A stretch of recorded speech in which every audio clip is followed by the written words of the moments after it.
बंधुओं, कुटिल व्यक्ति अपनी कुटिलता को कभी छोड़ नहीं पाता है। सज्जन व्यक्ति अपनी सज्जनता को भी कभी नहीं छोड़ पाता है। ये एक तरह से सत्य और असत्य का, धर्म और अधर्म का, न्याय और अन्याय का, प्रकाश और अंधकार का युद्ध है।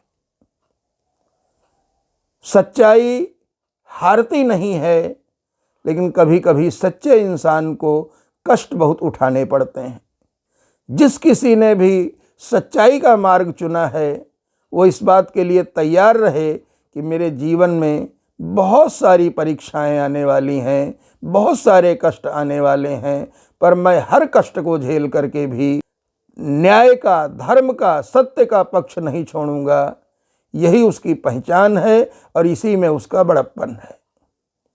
सज्जन व्यक्ति हमेशा सरल होता है, दुष्ट व्यक्ति हमेशा कुटिल होता है। एक कहावत आपने सुनी होगी, एक पशु की पूंछ नली में रख करके जमीन में दबा दिया जाए, 12 साल तक दबाए रखो, और जब बाहर निकालोगे तो टेढ़ी की टेढ़ी मिलेगी। इसी तरह से दुष्ट व्यक्ति का स्वभाव होता है, उसे चाहे जितना समझाओ, चाहे जितना ज्ञान का उपदेश करो, चाहे जितने शास्त्र के वचन सुनाओ, चाहे जितना उसका सम्मान करो, उसको अच्छे से अच्छे पदार्थ खिलाओ, अच्छे से अच्छा व्यवहार करो, लेकिन ये सब करने के बाद भी वो अपनी दुष्टता को नहीं छोड़ता है। बंधुओं, एक बात हमेशा याद रखना, अच्छे का परिणाम हमेशा ही अच्छा होता है और बुरे का परिणाम हमेशा ही बुरा होता है। जिंदगी में जहाँ तक संभव हो, अच्छाइयों को हमें शेप करना चाहिए और बुराइयों को हमें डिलीट करना चाहिए।